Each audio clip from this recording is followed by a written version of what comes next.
Mi nombre es Antonia de la Torre y a continuación voy a proceder a presentar esta ponencia titulada Paisajes sonoros y educación musical en la formación de maestros. El potencial pedagógico del cuento La mota de polvo en educación primaria. Y quería agradecer al comité organizador del Congreso por permitirme la oportunidad de presentar esta ponencia. Presento un estudio de caso universitario centrado en los paisajes sonoros y la educación musical en la formación de maestros de primaria. El núcleo de la propuesta es el cuento musical La mota de polvo de Fernando Palacio, que he trabajado en el aula como punto de partida para diseñar experiencias de escucha, movimiento y creación sonora con alumnado del grado de educación primaria de la mención de música. Mi interés no ha sido solo utilizar una obra concreta, sino analizar su potencial pedagógico para abrir formas más visibles, creativas y participativas de entender la educación musical.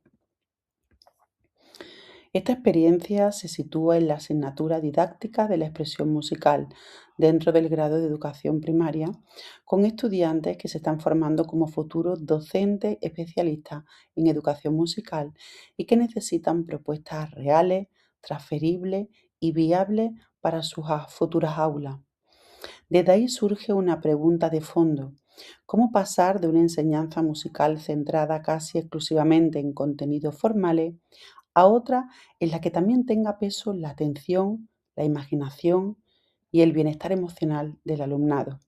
Ese cambio de mirada es en realidad el verdadero motor de toda la experiencia.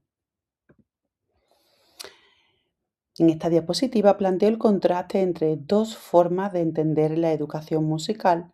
Por un lado, una visión más técnica y tradicional, centrada en contenidos teóricos, conceptos abstractos y modelos de participación bastante uniformes.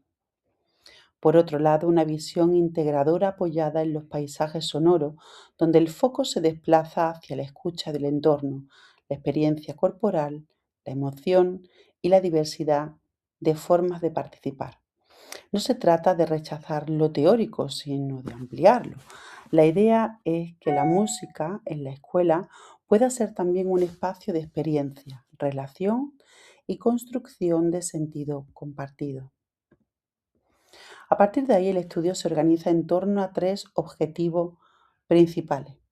El primero es vivenciar la mota de polvo como experiencia corporal y de escucha activa, es decir, que el alumno no se limite a escuchar la obra, sino que la atraviese con el cuerpo, con la atención y con la emoción. El segundo objetivo es diseñar relatos y paisajes sonoros propios pensados para educación primaria. Y el tercero es favorecer propuestas que cuiden la participación del grupo, el bienestar emocional y una educación musical sensible a las diferencias. La experiencia se sostiene sobre tres motores. El primero es el cuento musical, porque une historia, movimiento y emoción en una misma propuesta y permite entrar en la música desde una vía muy accesible. El segundo son los paisajes sonoros, que aportan escucha, conciencia y conexión con el entorno. Y el tercero es la mediación pedagógica, porque todo esto no se plantea como una actividad aislada, sino como una forma de acompañar al futuro profesorado en la construcción de una mirada más atenta hacia su grupo y hacia las distintas formas de aprender y participar. Metodológicamente, se trata de un estudio de caso de carácter cualitativo desarrollado a partir de una experiencia concreta de aula. La secuencia se organiza en tres fases. Primero, la vivencia corporal y sonora del cuento. Después, el análisis de los espacios y ambientes que aparecen en la historia. Y finalmente, la creación didáctica por parte del alumnado que transforma esa experiencia inicial en propuestas propias para primaria. Lo importante aquí es que no se parte directamente del diseño. Antes de crear, hay una fase previa de inmersión, escucha y vivencia. En la primera fase, el docente narra la mota de polvo y el alumnado interpreta corporalmente a la mota, es decir, se mueve por el espacio como ese ser pequeñito que viaja, cambia de dirección, se acelera, se detiene y atraviesa distintas situaciones. Al mismo tiempo, presta atención a los contrastes musicales de la obra, intensidad, cambios de energía, momentos de tensión o calma. Esta fase es muy importante porque conecta tres planos a la vez: el físico, mediante el movimiento, el sensorial mediante la escucha fina y activa, y el emocional mediante la empatía con el personaje y la conciencia corporal plena. La segunda fase se centra en el análisis.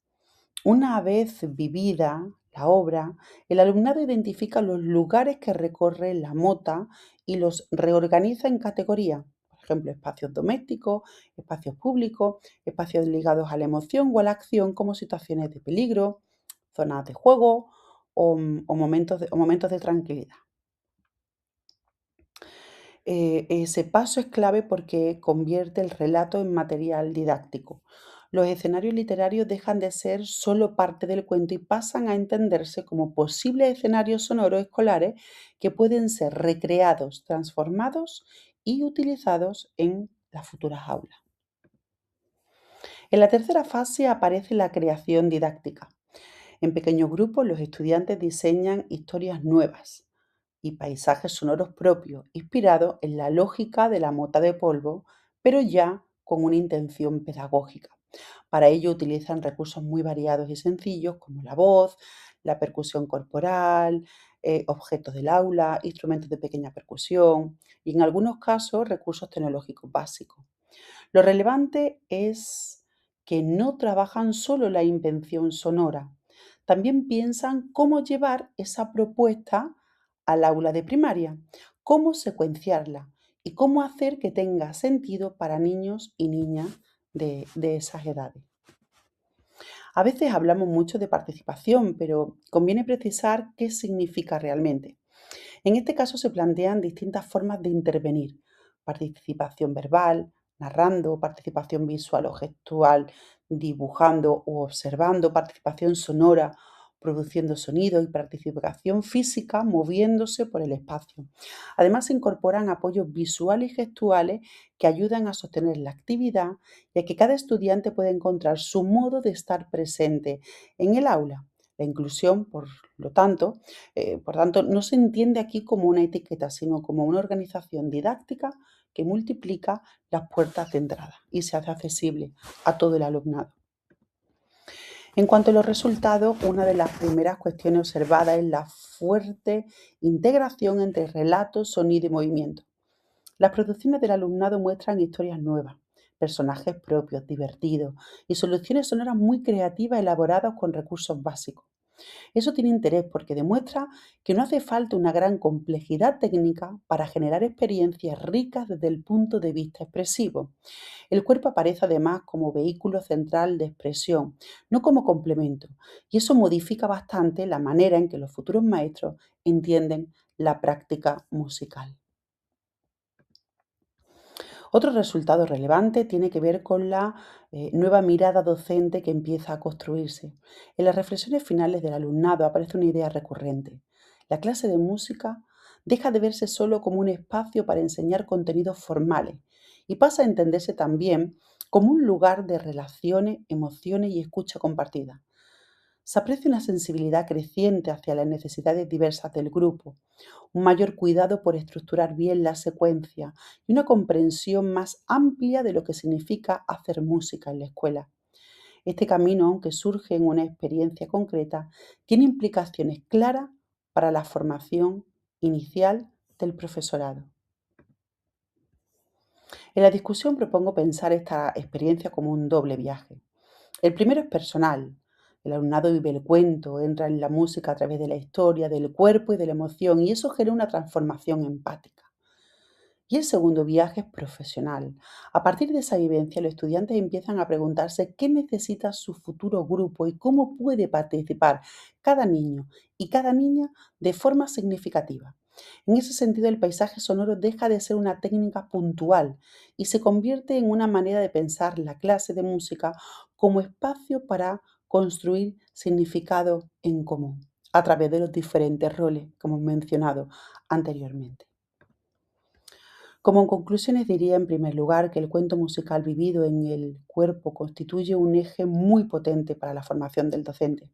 En segundo lugar, que este tipo de trabajo favorece un diseño más flexible, más atento a la diversidad y más abierto a la creatividad.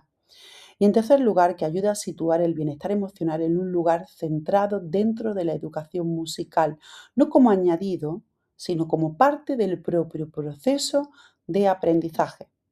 De cara al futuro, me interesa seguir desarrollando esta experiencia con otros grupos de estudiantes y en distintos cursos, incorporando instrumentos de evaluación más sistemáticos y abriendo el diálogo con otros ámbitos artísticos y educativos. Para terminar, dejo esta pregunta abierta, ¿qué paisajes sonoros queremos que recuerden nuestros alumnos de sus clases de música? Me parece una pregunta sencilla, pero muy importante porque nos obliga a pensar no solo qué enseñamos, sino qué experiencias dejamos en la memoria del alumnado, qué huellas dejamos en ellos y en ella. En el fondo, esa es también la intención de esta propuesta, formar maestros capaces de crear experiencias musicales que se recuerden no solo por lo que enseñan, sino por cómo lo hacen sentir, participar y escuchar. Muchas gracias.